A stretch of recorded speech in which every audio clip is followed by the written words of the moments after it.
Welcome to Understanding How to Motivate to Improve Performance. This is an ILM unit which is brought to you by Professional Futures Limited. Hello and welcome to your Level 3 unit on Understanding How to Motivate to Improve Performance. This is an ILM unit which can be studied accredited or non-accredited, and we will be discussing that later on in this introduction. My name is Lindsay Heeks and I will be your tutor throughout the duration of this course.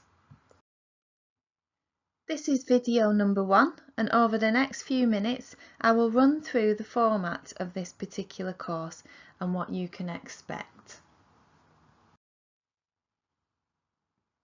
In this video I will be showing you what will be covered, but before we do that, let's check that you have everything that you need.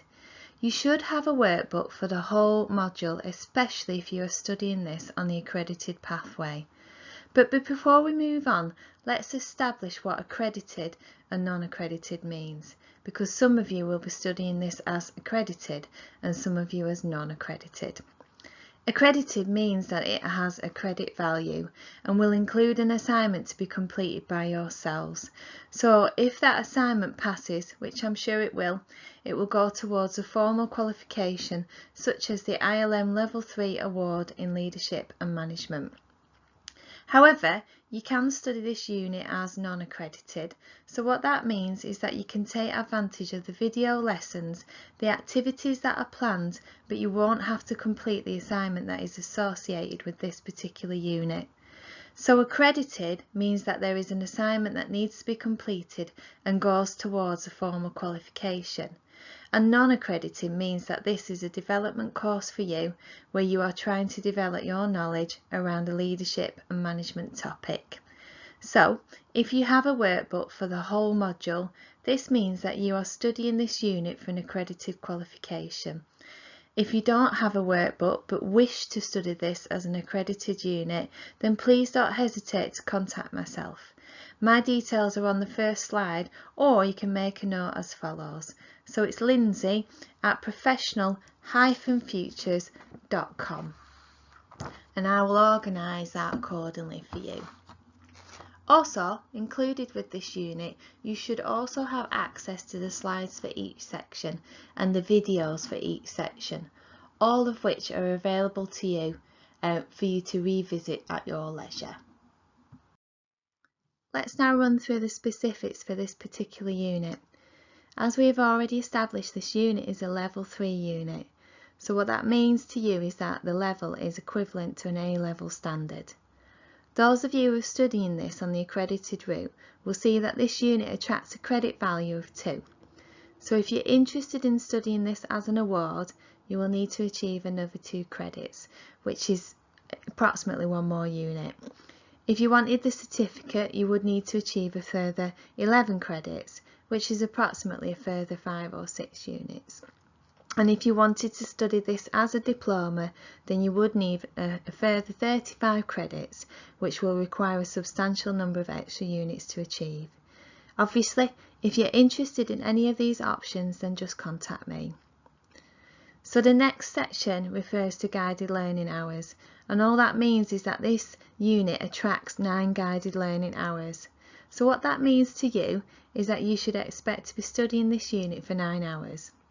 That doesn't necessarily mean watching videos for 9 hours. It includes the wider reading you may conduct and completing the planned activities that you'll be signposted to throughout your course. So next is the aim. So the aim of this course is for you to be able to develop knowledge and understanding of motivation theory and how it can be applied in a workplace to improve performance as required by a practicing or potential first-line manager.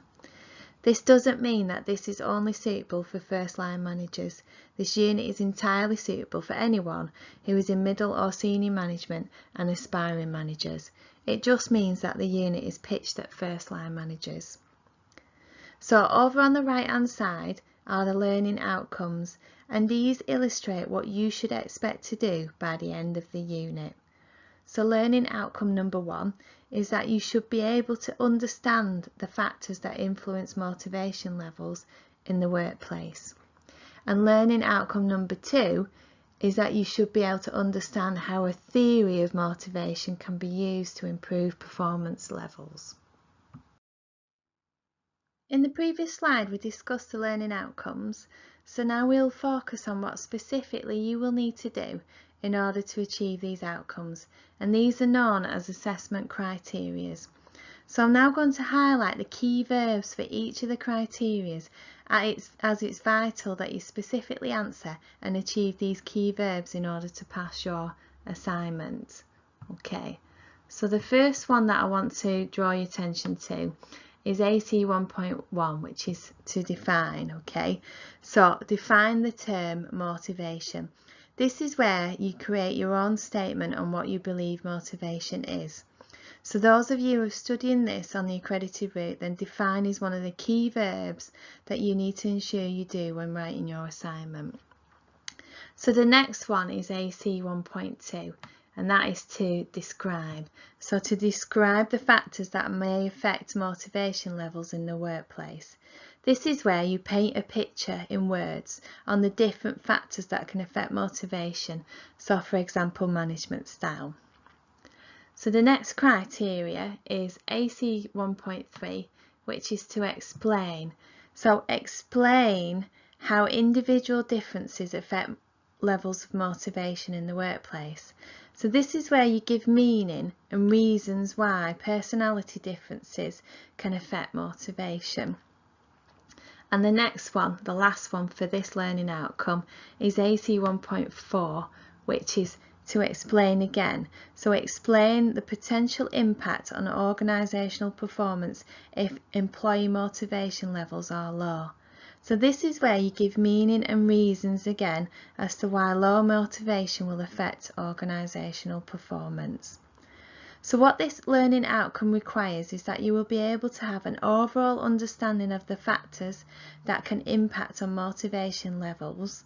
And you will do this by first of all identifying what motivation is, looking at the factors that can affect motivation, so for example management style, by explaining how people differences will affect motivation levels, so for example characters and personalities, and what the effect is if motivation levels are low.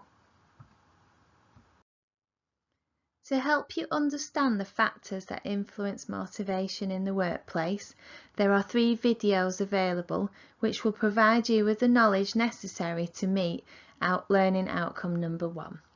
So video 2 looks at what motivation is and why it's so important, and video 3 looks at the Hertzberg theory of motivation. Video 4 looks at the use of setting SMART objectives and job design in order to motivate staff.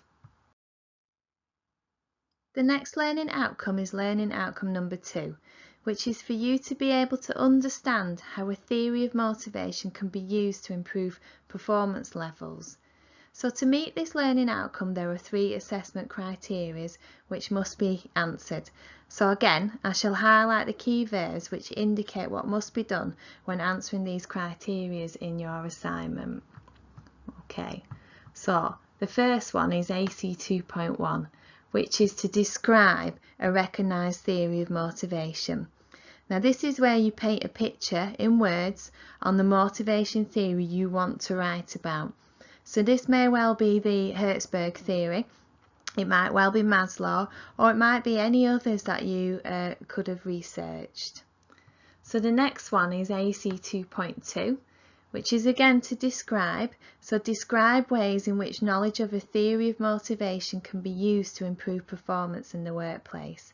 So this is where you paint a picture in words again on how your new knowledge on the theory mentioned in the last criteria can improve performance.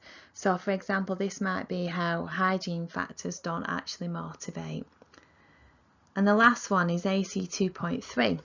And this is to explain. So explain how to use employee engagement to increase motivation levels.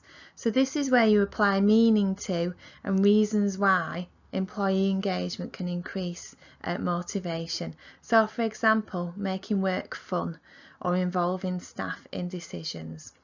So this learning outcome requires you to understand the theory of motivation such as Herzberg and how this knowledge will improve performance in the workplace. It also requires you to understand and explain how employee engagement increases motivation levels.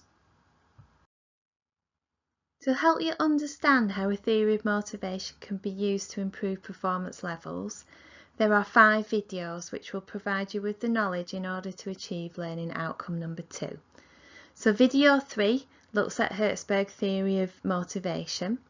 Video 5 looks at the psychological contract and employee engagement. Video 6 looks at attitudes and values in relation to motivation, and video 7 looks at monitoring team performance. The last video that is provided within your suite is video number 8, which gives you a summary of what we have studied, some final checks and some essential top tips that will help you to achieve your pass within your accredited qualification, but also some top tips to help you become a more effective leader if you're on the non-accredited route. I'm sure you'll enjoy your study on this course, and I look forward to working with you over the next batch of videos. So I look forward to seeing you in video number 2. So see you soon. Bye bye. Visit our website to access the full course on understanding how to motivate to improve performance, where you'll also find a really useful assignment guide that will help you get through writing your assignments. Don't forget to subscribe to our channel so that you never miss our latest lessons, and obviously enjoy your next video.